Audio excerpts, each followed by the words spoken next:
Welcome, everyone, to episode 40 of the Chris Parrish podcast. This is Chris Parrish, and I'm alongside one of a good friend, but an even better human being and professional wrestler, and Rich King, as he's with me. But before we get to that, I want to take this time to say thank you to the home of the Chris Parrish podcast, Barricade YEG, located at 10544 82nd Avenue in Edmonton, Alberta. If you ever want to check out free, by the way, who doesn't like free showings of AEW pay-per-views or WWE PLEs, Beardcade YEG is the location to be. Just there this past weekend with SummerSlam, and it was awesome. Obviously, we're a part of the Turnbuckle Affiliation Program and Turnbuckle Studios, so please check out turnbucklestudios.org for all your entailed information. But we're here with Rich King, someone I've known throughout the last few years of pro wrestling, but someone who has done a lot in a short time. Rich, thank you for joining the Chris Parrish podcast. Thank you for having me, Parrish. It's great to see your lovely face. Well, thank you. I wake up every morning and I try to put on all the products I can. But first things first, we always want to know your story, how you got into wrestling. A lot of the things that we hear is there's always been a match. There's always been a match where we first realized we wanted to be a pro wrestler. So I'm going to start there. What was the match that made you decide I want to be a professional wrestler? So I guess that puts me in a little bit of a unique situation because it wasn't necessarily a match. It was actually it's actually segments. So I didn't fall in love with wrestling for the actual wrestling. I fell in love with wrestling for the stories, the characters, all of this craziness that happened. So I remember back when I was probably 7 or 8, and I was watching old Stone Cold highlights on VHS. Woo-hoo, we are old. But one that stuck out in mind that just keeps coming back to me was a segment where Stone Cold threw Gold Dust into a porta potty and knocked it over. And I thought it was one of the funniest things I'd ever seen. And from there, I just kept chasing that high. So we watched the video tapes and then also played the video game. So I'm not 100% sure which one came first, but it was one of those types of cycles where we got into it a little bit through a backdoor way where it wasn't necessarily the wrestling itself that made it so captivating. It was a fighting game, but came to life. And these were real people doing awesome things. So that's what made me fall in love with wrestling to begin with. So it might be a little bit different than what a lot of people look at as my favorite first match or anything like that. Now, intrigue has always been a part of me. What video game was it, and who were you in the video game? Well, it was WWF Attitude, I believe. Warzone or Attitude, whatever one came first, because I remember they were very similar. I think it was Warzone actually.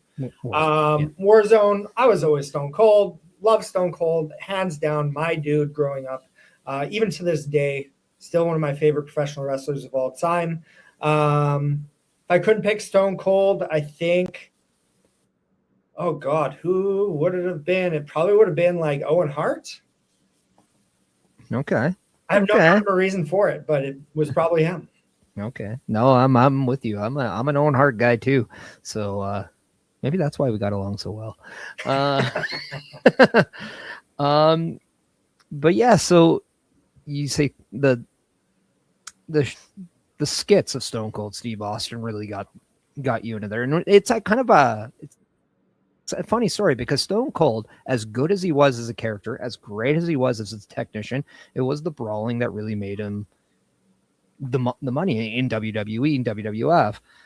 But he also showed a different side. And I'm noticing that is something that you have done a lot in your career, especially later on when it comes to social media and content creation as well. You educate a lot of people about supplements, working out, the details of that. And before we get into kind of more of the pro wrestling stuff, we know that you are the head of RK Athletics. What drove you to not only getting into fitness, but being so aware enough to find comedy, but also that unique approach to share that information about bodybuilding, proper nutrition to everyone. Yeah, so the fitness side of things, like again, I fell in love with wrestling at a very young age. So these are like real life superheroes essentially. So instantly I knew working out was something that I'd want to do if I ever wanted to get in wrestling. I love sports growing up. So working out was something you always had to do, getting into sports.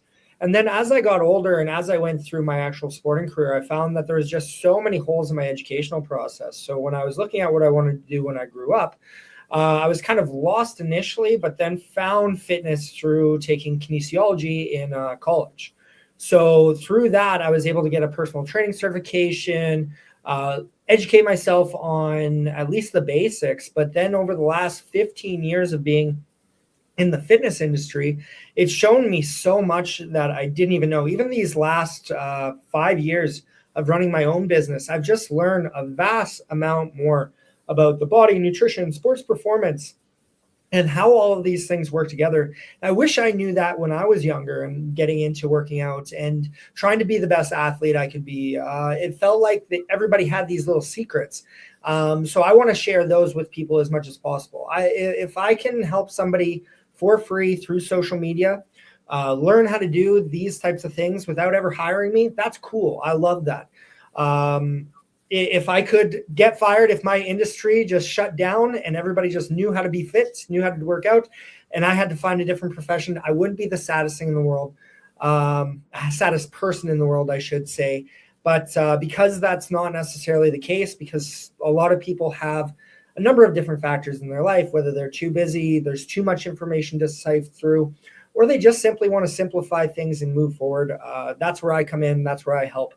But yeah, blending in the comedy aspect, the skit side of things, again, it's entertainment, right? So wrestling kind of teaches you that you got to be entertaining somehow to get people to come back. Social media itself skews a large portion towards the most entertaining content kind of gets pushed out, not necessarily the most educational. So you kind of have to show a little bit of your personality. I wish I had it all figured out and I was social media famous, but we're slowly growing. But yeah, on the fitness side of things, for sure, it's just trying to take the information, try to do it in a fun way that people can resonate with and people can understand. I find sometimes speaking in trainer lingo is a little too much for a lot of people. So not necessarily dumbing it down, but just making it the layman's terms. Instead of saying like you need to abduct your arm, it's just bring your arms towards your sides, right? So whatever it might be, just kind of simplifying things, making things fun, and trying to show people that fitness isn't as crazy or as complicated as people think. You don't need to be all in. Save that for the bodybuilders. But yeah, I love fitness. I love sports. I love activity. And I want to share that with the world. That's awesome to hear, because as much as we know there's a lot of pro wrestling content out there online, I'm starting to see more of a trend on the information, whether it's bodybuilding, fitness, and nutrition. And I think it's something that relates with just about everyone, because we all live a life where we can make mistakes on whether or not it's going to a gym and improper lifting or technique, but then we can also misguide ourselves on what's a good food to eat or a bad food to eat.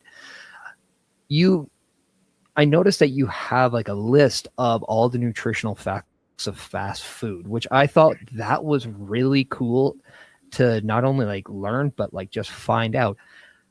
I have to ask, did you know you're going to do that? Or did it take you years of making mistakes to realize how bad these foods are, and then finding out, oh no, this is actually decently good for you? How did all that come to be? So it came from a need from clients first, to be honest, where it was just a lot of my clients are super busy. They're on the go.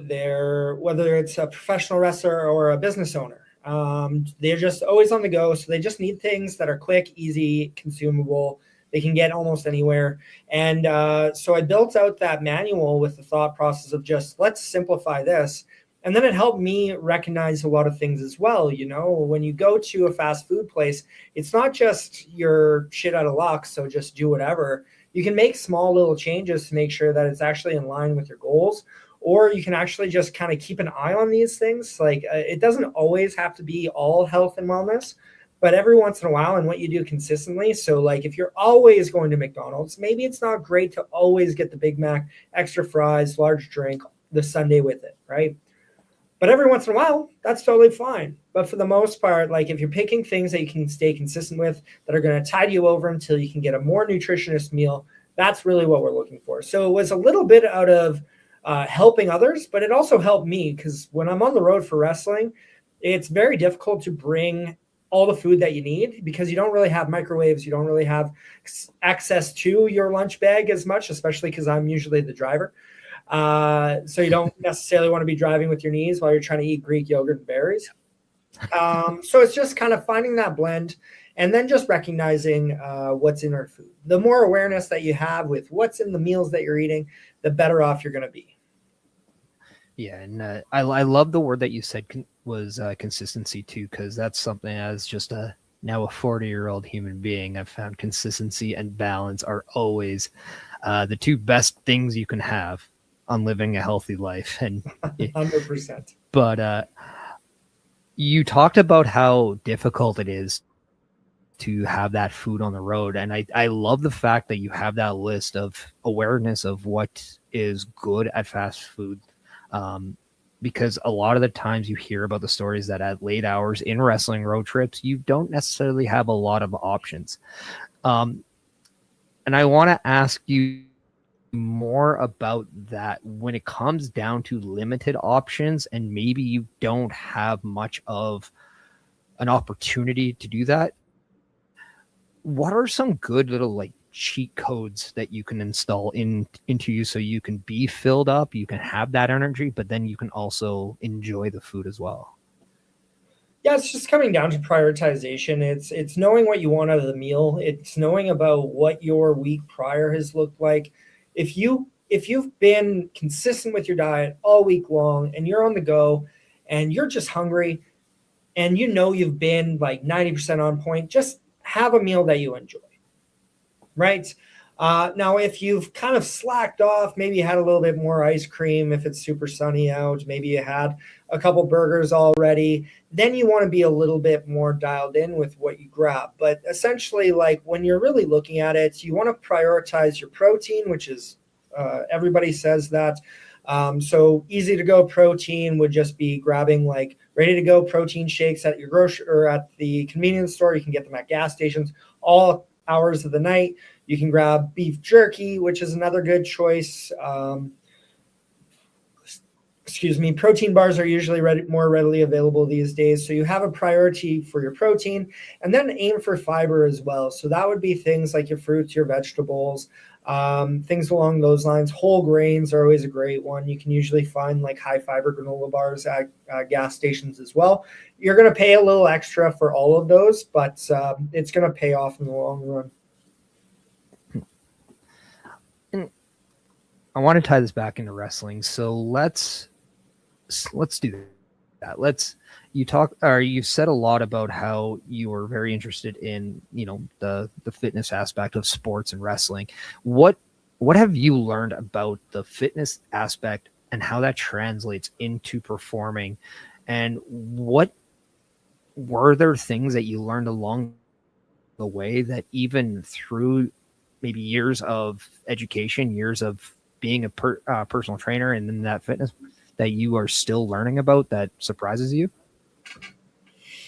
I guess when it comes to the performance, just how much cardiovascular really matters when it comes to everything. Again, you can have a great physique, you can be as strong as you want, but if you don't have a gas tank, you're not going to be able to do anything. Especially the way I try to wrestle in a lot of ways. I like to be very vocal. I like to move around. I like to have a high energy presence at least, which requires a lot of conditioning. So that's always fun. But one of the biggest things I've learned and continuously learn throughout it is just how to manage with injuries. Before wrestling, I had never really gotten seriously injured before. Since then, I've separated both shoulders. I've dealt with knee issues, dealt with lower back issues, ankle issues, thumb issues, all kinds of injuries, head issues, with nice black eyes and everything. Not that it affects the workouts or anything, but just dealing with injury, how to work around those tight sore muscles, like especially when your neck's all jammed up. When your back's all jammed up after a long road trip, after bumping for 3 days, it can be pretty tough on the body, and just how to manage that versus my old mentality of just kind of push through and make the best out of it, right? So it's just it's continuously educating on how to rehab those injuries, how to make sure that you can modify a program, and how to know when to actually push versus kind of pull back and dial in, because a lot of us just want to go. We want to get the better physique. We want to have the better cardio conditioning. We want to be stronger.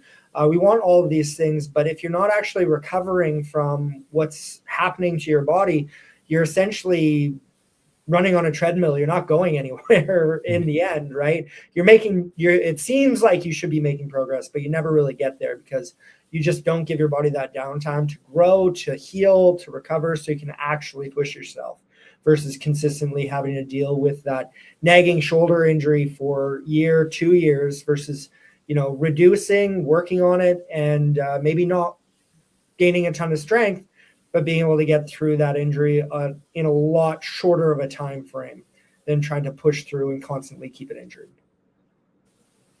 Yeah, it's something that we've seen a lot just in even the professional leagues, like just in the WWEs or the AEWs. We're seeing a lot of athletes who maybe have gotten like hurt and they were told you're not wrestling again. And now we're seeing more, whether it's time away or that proper change on how you work out or how you even just treat an injury. And now all of a sudden their careers are back. We just saw Kevin Owens come back from a neck injury. We saw Paige and Adam Copeland come back from neck injuries. It's pretty wild how the evolution of this information has allowed a resurgence and a resurrection of careers. But before we get to the resurrection of maybe your career, because, well, you haven't had that neck injury, but what you did have was a realization and a genesis to a wrestling career. So let's take us back to not just the moment of your first match, but also let's go one step further. How did you become Rich King?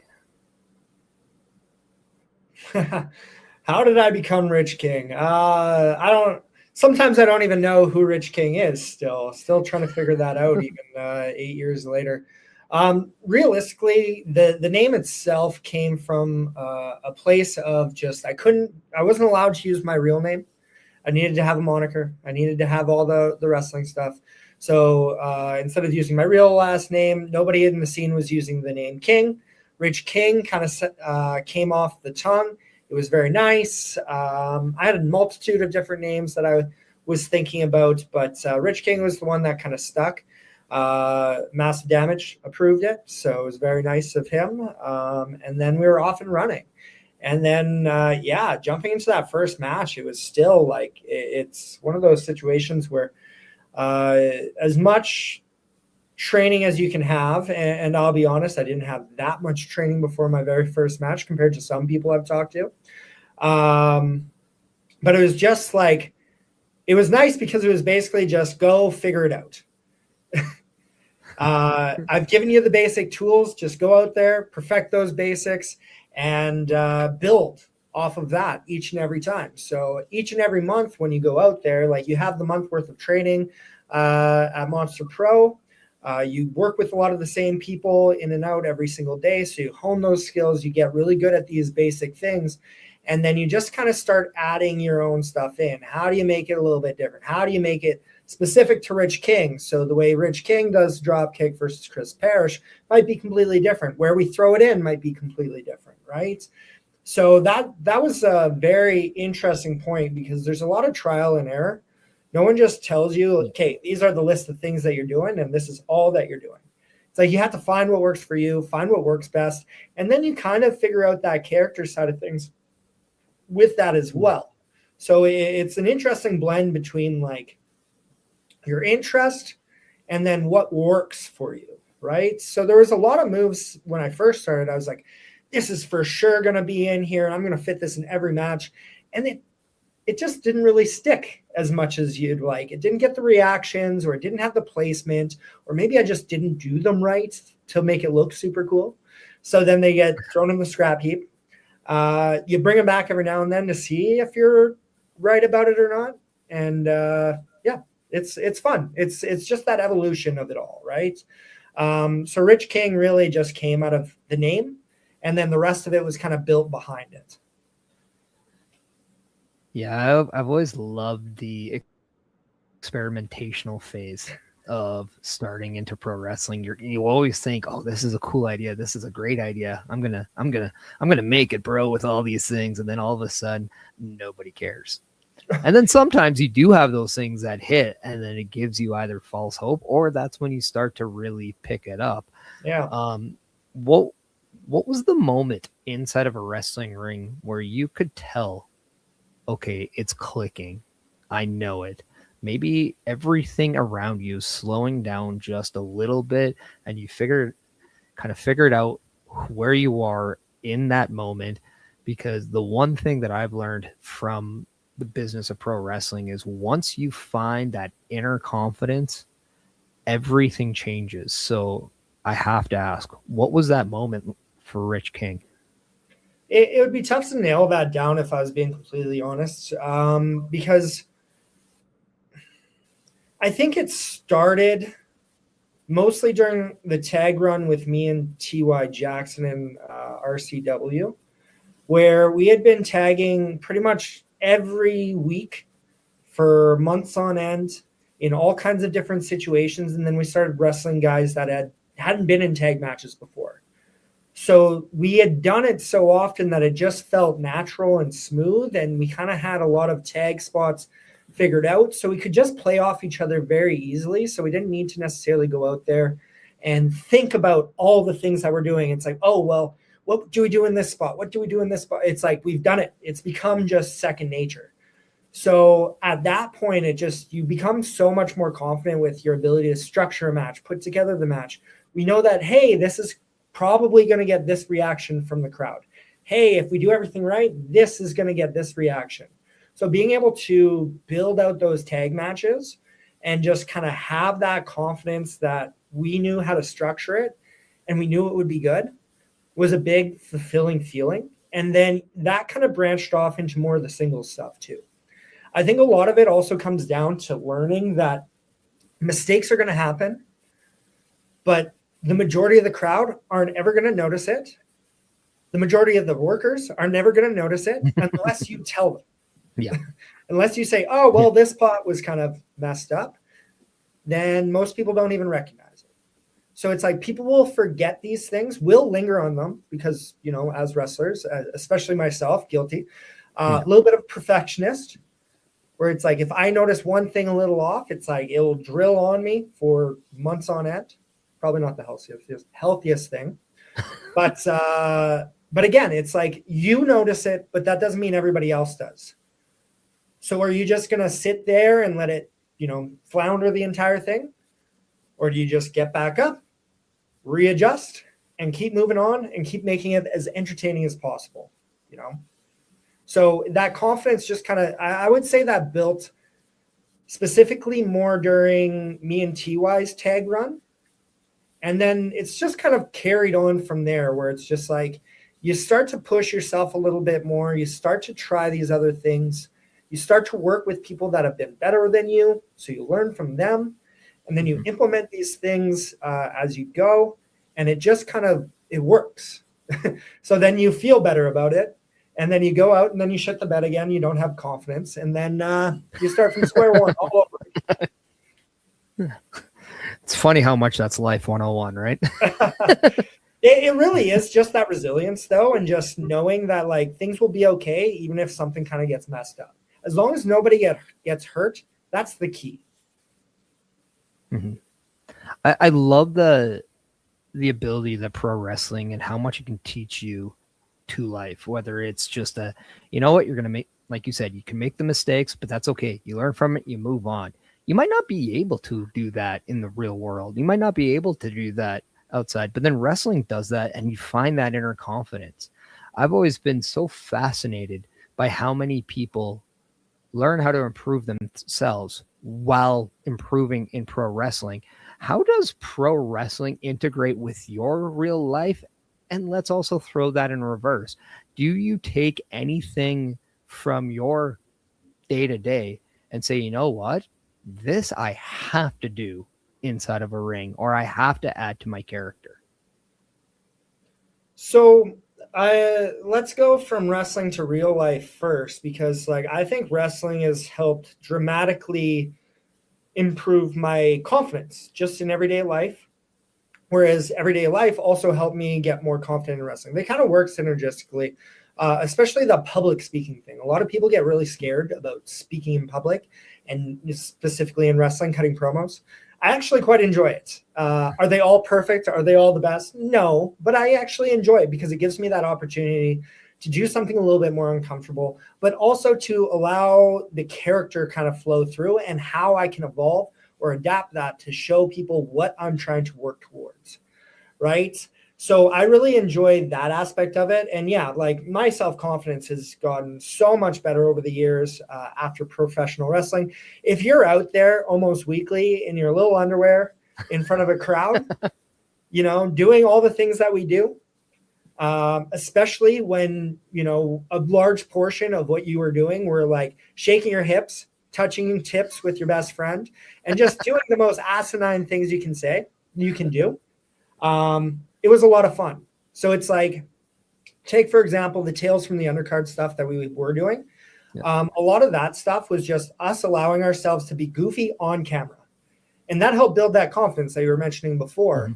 And that allows me to go off and make these videos on Instagram or on YouTube, for example, right? So that allows me to come on here and talk. It might not all make sense or be congruent, but it allows me to talk with confidence, and that's usually what helps, right? So I found that helped dramatically in my real life. Now, in my real life, I found that you want to implement like real life things into your wrestling. So if you have real life frustrations, it's like, don't just hide those, don't just mask those, but find a way to take that and manipulate it into something to do with the wrestling side of things. Mm-hmm. There's something that bugs you, just send it out there. You just saw that with like Grayson Waller doing his NXT promo, right? That's a great example of taking real life issues and throwing them into the public. Maybe not always that way, especially on the independents. That can get you debooked pretty easily. Probably get you some heat with some people. Not necessarily what you're looking for. But if you can take some real life frustrations and mold that into a way that it makes sense for like a storyline, a match, anything else coming on, because it makes you more relatable, right? Yep. Now, in my real life, like when with personal training and everything, very early on, to make myself more comfortable, especially with being a heel, I would take kind of that fitness side of things, that fitness douchebaggery, and convert that into stuff I could do in the ring. Granted, Michael Allen, Richard Clark was doing a lot of the same stuff. He was doing the push-up stuff, but I did it very differently, where it's like, you know, I kind of felt bad because I did. It was very similar, but that's wrestling, baby. But at the same time, it's like, you see what he's doing and what I did, and they were very different, but it was still similar. Yeah. And because we kind of wrestled in the same area, I always made sure that it was very far away from each other. So I never did that stuff in Love Wrestling when he was there. I don't do it now because I've kind of evolved into a different way. And obviously he's made it work all the way up to Maple Leaf Pro Wrestling, which is fantastic. Yeah. But again, you take those little things from your everyday life. For me, it was the fitness side of things. And, you know, fitness people are douchebags. So that makes a very easy heel to do on that side of things. So I think I ranted and rambled about that enough. But, well, I was going to say, I'm like, if you're a real hardcore WWE fan, you remember the character Simon Dean, who had the Simon system. Yeah. And I'm not gonna lie, I would love to see a Rich King version of that. If you came out with your own like protein shake or protein whatever, I would love it, especially if it was just like pure garbage. Like that would be the So best. Like just put Monster with like a shot of caffeine and say only I can drink this. So You don't want to give that to the I crowd. hated the Simon Dean character personally. It was very much the Richard Simmons side of things that I really didn't like. But again, back to the Tales from the Undercard thing. I used to have this evil protein powder, or this protein powder that was making me evil, because at one show I'd be a bad guy, at another show I'd be a good guy. So it's like I needed something to explain that in the promos I was doing. So it was always the evil protein shake that would convert people or myself.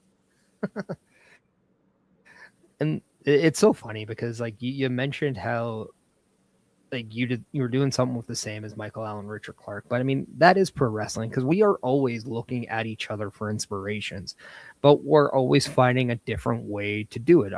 How can we do something similar but make people think of us, right? And I always love that, because it doesn't matter about the moves, it doesn't matter about whether it's a walk, whether it's anything. Like Obafemi just said, he does his strut because he was inspired by Ric Flair. Everything is connected with the past. So I have to ask, who is the person from the past that has inspired Rich King to become who you are? That's a great question. It's a tough question too. I take inspiration from a number of different places. Again, the Rich King that you see at LPW might be a little bit different than the one that you see at RCW, might be different than the one you see at PPW, at Reaper.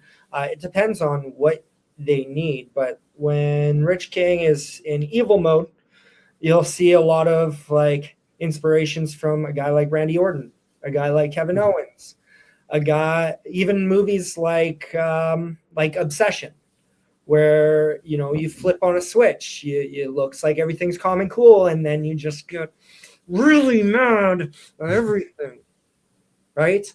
Whereas sometimes when you see Rich King in a good mood, he's still shaking hips, touching tips, winning championships, right? Strutting in there with the kiss from a rose, right? So it's a little bit more fun, it's a little bit more relaxed, it's a little bit more Johnny Gargano-ish, especially from the indies, right? So it's just a little bit more laid back, maybe even a little Adam Cole in there. So again, there's a lot of things that I try to draw inspiration from, whether it be in wrestling, whether it be in entertainment, pop culture, like what's going on. I love movies, and I find just watching movies, you can draw a lot of inspiration for character development and just different things to add in, just to add a new element. Like I'm just talking about Obsession. It was just fascinating to watch that kind of flip the script and everything like that. So I'm a big fan of making sure that people are consuming as much as you can, because it gives you new inspirations. Now, you can't jump on everything. You can't just all of a sudden be Spider-Man one day and then be Odysseus the next day. You got to have a main character that you can build off of, but you can add layers to it, right? Everything you do, it's an onion, right? Onions, as they grow, they get bigger and bigger, they get more and more layers. And then you cry a lot more too. And then as you peel them back, you just cry like a baby. Yeah. You've mentioned a lot of people that inspired you. I know nobody inspires you more than your family. And recently you were able to go back to the Yukon, wrestle in front of your friends and family. And I believe that was with CWF. And you were there with one of the most recent interviews on the Chris Prairie podcast, and Jesse Bieber. How was not only you going back to the Yukon to perform, but performing in front of your family? Not a lot of people maybe are aware that you're not from Edmonton, but that is where you live, and that's where you wrestle primarily. You're from the Yukon. You're one of the very few that is from the Yukon. How was that experience, and what did that truly mean to you? I mean, I think I'm the one and only one that was actually born and raised in the Yukon that has come down and made like an honest go of this. But it meant the world to me. Like it's funny because almost on a yearly basis, I sit back and I'm like, this is probably as far as I'm going to get. And I'm okay with that. This is the biggest event I get to do. Awesome. And then another opportunity comes up where you see something going on. So when I saw that CWF was putting on a show in the Yukon, I had to be on it. Like I just had to. A lot of people don't know. I basically paid for myself to be there. I'm very fortunate for CWF to take the risk on me because I had never met anybody on the CWF crew, essentially. They took a risk on this guy that just sent in their resume and just bugged them and hassled them, tried to find every opening I could. Shout out Chad Mills for opening that door. And then Jesse Bieber, who knows Chad Mills, I was able to communicate with him, and then Frank, and it just kind of worked out very well. And, you know, what I thought was just going to be this small little show in my hometown turned into this like grandiose event. It was like their main event of this month-long tour they had been doing of the Yukon, which I wish I could have been part of, but again, just work and life and everything like that. Very inspirational to all the kids in the communities, and just I hope somebody looked at that the way I would have, where it's like, that's super cool. I want to pursue this. I want to chase this. I can see the dream. And that's kind of what I was hoping to be for these kids as well, is to show them I'm from here. I'm from the Yukon. I'm from Whitehorse. We wrestled in the arena I used to play hockey in every single week. So that was super cool. And I hope I could have been that inspiration for somebody else to see that this could be a viable pathway so that they can not only just go into it, but they can do amazing things. They can go higher than I ever will in my career. I don't want to be the greatest wrestler from the Yukon. I want somebody else to come along and take that from me. But until then, I'm going to accept that until somebody disproves me. But yeah, even being up there, I ran into so many people. Like they ended up bringing in so many people that I've met before. Giselle Shaw, who's awesome. El Reverso, who's awesome. Taylor Rising, who's awesome.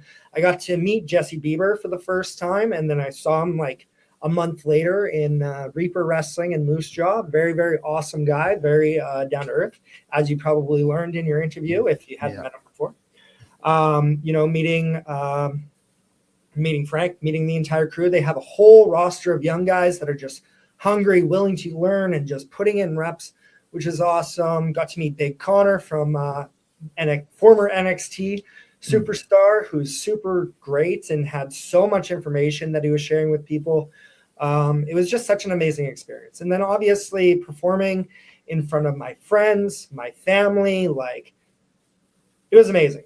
It was just like a pinnacle in my career. Like if my career ended and I couldn't do this anymore, I'd walk away very happy because that was a big goal of mine. Obviously the biggest goal is get signed by somebody, but my realistic goal was to wrestle in the Yukon, wrestle in front of my family. I got messages from people I haven't talked to since like elementary school, and they tagged me in videos and they're just like, this was so cool. I didn't realize this was you. I'm so happy for you. And that meant the world to me because again, that's these awesome. are the people that I grew up. Even my, I remember my sister was talking to my cousin, and I heard this secondhand. She's just like, this is what that 11-year-old kid always wanted. And my cousin, who used to watch wrestling with me or we would do wrestling moves to each other, was like, holy shit, that's true. So it was a lifetime, it's a lifetime goal. So even now, like I get a little emotional talking about it because it was just so cool and just such a great experience. So shout out CWF for doing that. That was amazing. No, that's amazing to hear because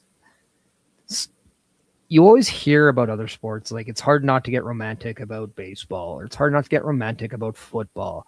And I like to say that about wrestling because I think pro wrestling can really hit the heartstrings like almost nothing else can. So the fact that you not only went to the same place you played hockey at, you got to kind of show to your family of like, oh yeah, remember how annoying I was about this wrestling thing? Yeah, this is why. Like I just think that is just a phase. Yeah. Yeah. It's not always easy bake oven, I swear. But no, I mean, it's just beautiful because I mean, I can even look now as like your parents are probably just seeing how proud they were to see you work towards something, stay with it, succeed with it, smile about it, and just like how amazing that must have not only felt for you but them as well. And then you're talking about how much you just want to inspire people from the Yukon. And I have to ask, since you're there, what is the wrestling scene like now after experiencing shows there and now seeing that there is a like an area to where you can get live wrestling? Because I remember hearing from the video you had on Instagram that this wasn't available to you as a kid. So what does that mean to you knowing that there's now pro wrestling in the Yukon? So it's funny because like there had only been one show I ever remember. They had like Jim the Anvil Neidhart and Honky Tonk Man on there, very past their prime. Uh, but that was probably 2006. Okay. And before that, I could never even tell you if people had actually been up there. So that was a very interesting thing. But again, it's such an isolated market that to take the risk to drive a ring up there, to make a whole tour of it without a ton of guarantees, you know, it's tough. So I genuinely did not think somebody would take that risk. I thought I would have to like one day rent somebody's ring, pay a bunch of people, and just drive my ass up there and do it myself. So I'm glad I didn't have to do that. CWF fortunately partnered with the Yukon Arts Center, which was very, very instrumental in setting a lot of this stuff up as well. But yeah, it's awesome to see that there was that avenue, and hopefully they get to do it again. So again, this was the first show since the one I mentioned back in like 2005, 2006, and memory's bad. It might've been 2003 even. But just the fact that there's a new generation that got to see it in person, especially when wrestling's not like the cool thing like it was in the 90s when I was growing up. It's very awesome to see some of the looks that people give. I remember one kid was just like, they couldn't believe it. They were sitting there like, that was so cool. And like taking pictures with people. You're taking pictures with me. I'm nobody. Like, why are you taking pictures with me? I'm just the Yukon kid. Like my family's right there. They can show you different pictures. But again, it's just that hope that it can build new wrestling fans. If like there was about 2,000 people there. If there was 100 kids there, awesome. If 50% of that decided I want to watch a little bit more wrestling, awesome. If another 50% of that really liked it and watched it as lifelong fans, awesome. It's just about developing that new crop. And if, again, one or two of those kids decided I want to actually try this, and when they move away, be able to try it out and give it an honest shot, it would be so cool. That's amazing. I'm sure now, not only do you probably want to go back, I'm sure there's a part of you that says, oh, I got to win a title now. I got to do that. So I have to ask, some of the goals that you have in wrestling, you've mentioned earlier that, oh, if this ends, I'm happy because I got to do that. But we're wrestlers. You're always striving for something more. What's the one goal that you still want to have? I know you said you want to get signed, but who is signing Rich King? What is that dream for Rich King? I'll be honest. I don't think anybody's signing Rich King. I'll be completely frank. I think that boat's passed. I probably have more years behind me than I do ahead of me. And that's totally cool. I'm fine with that. I got to live out a dream. Honestly, like my goal isn't super tangible because my goal is to just create stories that people can look back on and remember, right? If somebody can look back and be like, right now in Love Pro Wrestling, it's me versus Larry. This is 2 years in the making. It's, 6 years worth of history. It's even more than that. It's probably my entire career of back and forth with this guy. But being able to tell Tell that story. Do something really cool with it. Do something a little bit more unique to at least the Edmonton scene. And then the people that are invested in us get to go along that journey with us. If I can create that feeling, those stories, and just get people like, not on a grandiose stage like WWE has, but like in a local stage. If the local wrestling fans, these kids that are coming up now, can look back and be like, that's a really cool story, and I wish I could do more of that. I hope to inspire that. That would be really cool. But my goal is just to have these cool stories that people can look back at and enjoy. Now, obviously, winning titles is kind of cool. It usually means that a company has faith in you as, a draw into some sort of degree, or that they think that you're a great worker in some sort, shape, or form. Hopefully, it's not just like, well, you've been here for a while, here you go. I don't need the Lifetime Achievement Award. I want it to be on my own volition. Winning titles is cool because it gives you a little bit of validation on that side of things. But realistically, if I get the opportunity to either hold a title or tell a great story, I'd much rather tell the great story than hold the championship. As cool as the titles are, and it looks badass when you get to walk around and walk out with those, and gold looks good on me. What can I say? But I would love to. I just want to tell more stories. Story. I'm so story driven at this point. And before I get to what I think was more or less a career defining moment for you, and that is when you, among others, created the Rads, I want to get to that storytelling aspect because you do now have a blog. And I find that so fascinating. And I got to admit, thank you so much for the kind words whenever I do get mentioned. I appreciate that. You don't have to, but thank you. But just hearing the point of view that you have about these times, even if it's sometimes maybe they're within the moment or maybe they're a perspective from later on, what initially drove you to putting out the blog and to go back and have that story and track the steps that allowed you to stand where you are? Yeah, so the blog there is stories from the undercard. I'd beat from the undercard to death if I could, just because I think it's just such a fun name, and it just makes so much sense for this. But it was just more personal reflection. Like, I wanted to share my story. I feel like wrestling, and I'm doing this with my YouTube channel as well, with some of these workouts that I do with other wrestlers. Let us know where we can follow you on YouTube. Please plug yourself. Yeah, just RK Athletics. Or no, it's at Rich Hill. Okay. It's ITSRICHHILO. And it's the pro wrestling workout series. So I have a couple videos up on that. But it's just like, it's all the things I wanted as a kid. I wanted to know the story of how you get into this. I wanted to know the story of, who was Stone Cold's favorite wrestler? What was his workout program? What were they doing to do these things? So a lot of these things are selfishly what I wish was available to me. But selfishly as well, I just want to remember all of this. I want to look back and be able to tell this story and show it's like, this is how this meek kid from the Yukon ended up going to wrestle at Rogers. This is what happened. This is how it felt to do this. So it's not just the training portion or the friendships made along the way. And, while I say nice things now, not all the story, it's navigating, like, how do I tell this from a perspective that isn't just burying somebody, but is objective too, right? So it allows me a little bit of personal reflection as well. Like, what did I do wrong in this situation versus what do I perceive this person might have done wrong? So it's just trying to understand that. And I think wrestling, again, like you said, it's a little bit of a love story.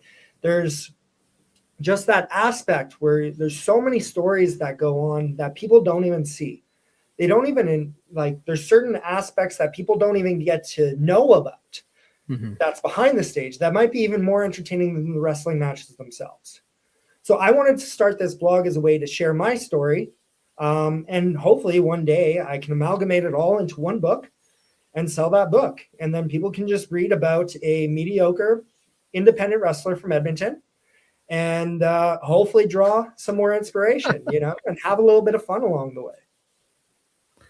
Well, before we get to the Rads because I'm super curious about that. I have to say, you're not just a wrestler. You've done a lot. You mentioned you wrestled at Rogers. You've gone back to the Yukon. You mentioned that there has been only one show since 2006. That means you've been in 50% of the shows since 2006. So that's saying something. That's a great way to put it. Yeah. But I've known you from the beginning, and where you are now, I'm even inspired by everything you do, and you teach me along the way. So I think you are a lot more than just a professional wrestler. But with that being said, the Rads might go down in Edmonton history as one of the most entertaining groups of all time. How did the Rads come together, and what was the inspiration behind the group? Oh, brother, this goes deep, but I totally agree with you. I think we were one of the most entertaining groups. I'm willing to give myself the pat on the back for that, and the rest of the guys as well. Like, obviously, it's not all just me, but the rest, like, everybody, it just works so well because it was just so natural. But it all really started in Monster Pro Wrestling, right? So we had all kind of trained together. We had kind of come up over the years together. We did a lot of different road trips together. So it's like it started off as me, Mitch, and Larry driving together, and then TY came in, and then Ben came in, and it just like we all got along so well, and it was just such a fun time to spend together. So it was always kind of in the back of my mind, at least, that it would be cool to be this big team.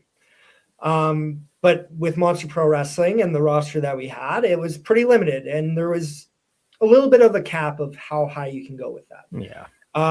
So eventually, when Love Wrestling started and had to make a decision whether it was going to stay with Monster Pro or move on to a little bit of a new pasture, if you will, when we made that decision to move out to LPW, a few of us started with RCW as well. And in RCW, my first story was with you. Mm-hmm. We did a nice little story, worked out, but when it was done, it was just kind of like, well, where do we go from here? Right? I didn't want to just be another wrestler. I wanted to make sure that like people, that I could be different, that I could stand out a little bit more. It wasn't just, here's another wrestler. So I started doing a little bit more of the comedy stuff. And I think our first match as a team was me and TY. So we did our tag at the start of, I want to say, 2022. The match was supposed to be TY versus Dirty Dango. Mm-hmm. But Dango had gotten hurt the night before or 2 nights before or something. So it got turned into a tag match. It was Mars and Dango versus me and TY. And me and TY were adamant. We didn't want to be a tag team. We both wanted to do singles things.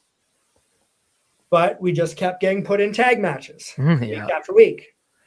And for this Dango thing, again, I'd been cutting promos and kind of making a little bit more, in my mind, entertaining promos, just different skits essentially to really promote things, just trying to be different again, trying to just do something that wasn't being done as much, at least. I think the only thing out there that was similar was the Archer Report, but that was an amalgamation of people. So this was just me. Yeah. So me and TY started doing it, and because we were friends backstage, we had a lot of fun doing it. So then every week when we got stuck in a tag match, right, we weren't a tag team, we were best friends. Okay. Right? We didn't become the tag team champions, we became the champions of friendship. Yes. Meanwhile, at LPW, we had a few months where everybody was kind of separated. But then they had the big triple threat ladder match to determine the first grand champion, I think. Mm-hmm. Pretty sure. The first grand champion, Michael won that, Michael Richard Blaze. We had, was it Travis Williams, I believe, and Randy Myers in that one as well. So Mitch's promo pops up. Me and Larry jump the 2 guys. We beat up Michael, and we get the hell out of there. And that's the start of the actual faction known as the Rads in LPW. So it's like in 2 different companies, these two different similar things are happening, right? And the whole while we're still making these promos. And that's where all of a sudden Tales from the Undercard starts, right? They started off as just promo material for me. And then we shifted them into becoming a way to not only promote upcoming shows, upcoming matches, and give a little bit of a story to the match that we're having, because independent wrestling is just kind of like these guys versus these guys a lot of times. But because we were able to start telling stories through that medium, we could start to interact with other people. You know, we had a lot to do with Dean Richter over the years. We did some stuff with you, with Harlan Abbott, with Clandestine Society, with Mars the Specialist, with Reed Matthews, right? So we have all of these things that start to amalgamate. And then eventually in LPW, I believe by the end of 2022, me and Larry had won the LPW tag team titles, and TY had helped us. So now we got to be the full-on Rats. And that's when, like, that was our peak. That was when everything started going super smooth. And honestly, a lot of promotions got behind us, which was super fortunate on our hands, because I don't know the last time somebody held 3 different tag team championships all at the same time. You know, we were Can-Am champions, we were RCW champions, and LPW champions, right? Same thing with Mitch. He had multiple titles in different companies, singles titles.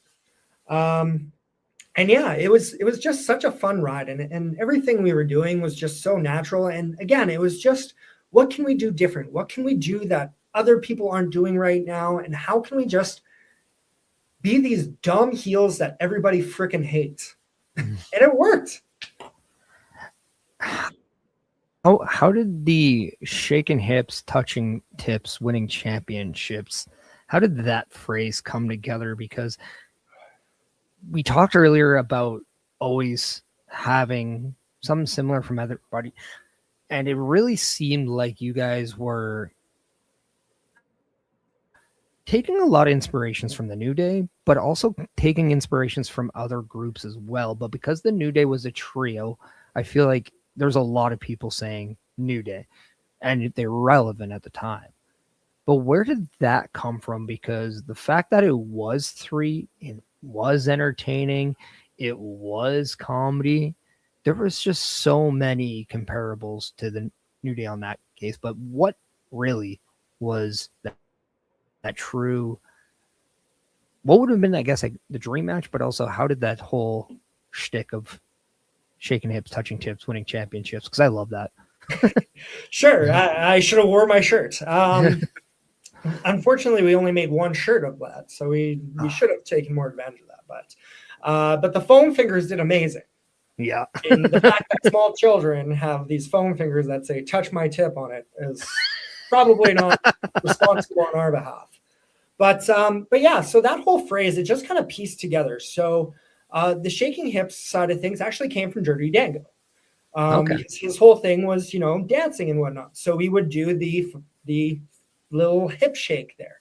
So we would add that every time. We actually did like a version of the People's Elbow where we would tag, slam the guy, shake our hips, and then run opposite ways and do the double elbow kind of deal, right?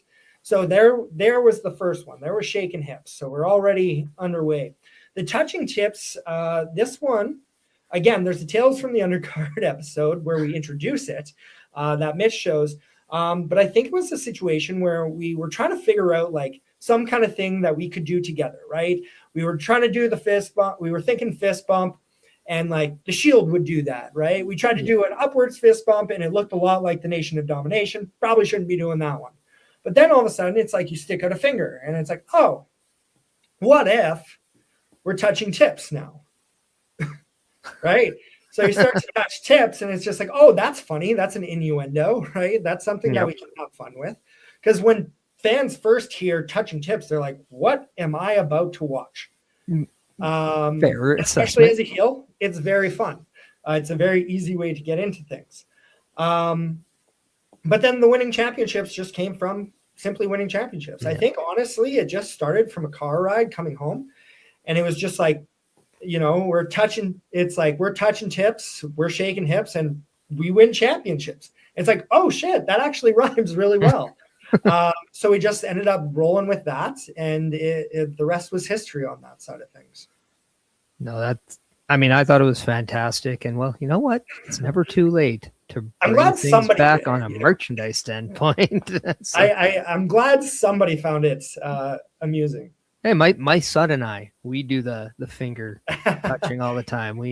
I'm not gonna say the way you were saying it. That would be weird. But yeah, no, it's something that I think a lot of people do. I mean, it's ET, right? Like all the way back from ET phone home. It's a million different people have done these types of things. So it's not reinventing the wheel. It's just putting the wheel in a different position. No, and that's just it. And no, I mean, I thought it was fantastic. I love watching the story of the Rads and how that has gone. I know there's so much more to ask, but we are at the 1 hour mark. And you know what? That might be the tip of the top of the episode where we have to say, let's maybe come back for the second installment. But nonetheless, I do want to take this time to say thank you for taking the time and having this conversation with me. But before we go, there are two things I need to do. I need to let everybody know about next week and that show. But first, Rich King, what do you have going on, and where can the people follow you, and where can the people support you at? Yeah, so you can support me on my Instagram page at RK_wrestling. If you click on the link tree there, you'll find all the links for like what we talked about, the YouTube videos, stories from the undercard, other links. If you want to buy a shirt, it's on there as well, no matter where you're at. I try to make them as cheap as possible. I'm not here to make money. If you buy my shirt, that's freaking cool. Get it for as cheap as possible. Yeah, and I'd love if you guys subscribe to all my shit. That would be super cool. And then connect. Comment, like, share it out. Like, let's make this super cool. All the tales from the undercard are on there as well. Currently on postponement because of stupid Larry and stupid TY, but that's their fault. Where to find me for my next wrestling shows? We got Edmonton on August 14th for Top Talent Wrestling. Chavo Guerrero is going to be there, which is super cool. Follow that up with, what's the last Friday of the month here, Chris Parrish? I believe that is, what is that, August 30th or August 29th? I think it's August 29th. So yeah. August 29th, we're going to be at the Rec Room South Common. It's me versus Stupid Larry in a last man standing match. Last time we wrestle, and I get to put him in the dirt. So come on out and cheer for Larry's very, very last match. You can cheer for his bald spot because it's the last time you get to see it. And then the following night on August 30th, I'm actually going to be in Saskatchewan, where the pieces of me left over from the last man standing match will be in Saskatchewan for Pure Power or Prairie Pro Wrestling. Sorry, wrong promotion, but Prairie Pro Wrestling at the Cosmos Center. It's going to be a blast. It always is. It always sells out. So make sure if you're in that area and you're watching this, buy your tickets now because there's a good chance they'll sell out.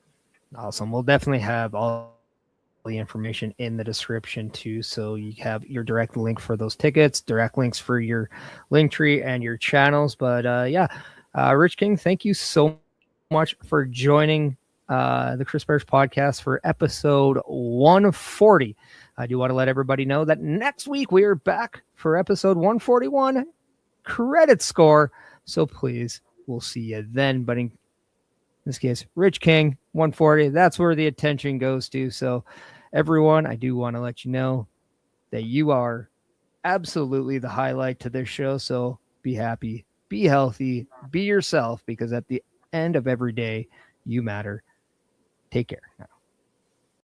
Through the clouds, faster, catch us from falling close to the ground. Perish or try to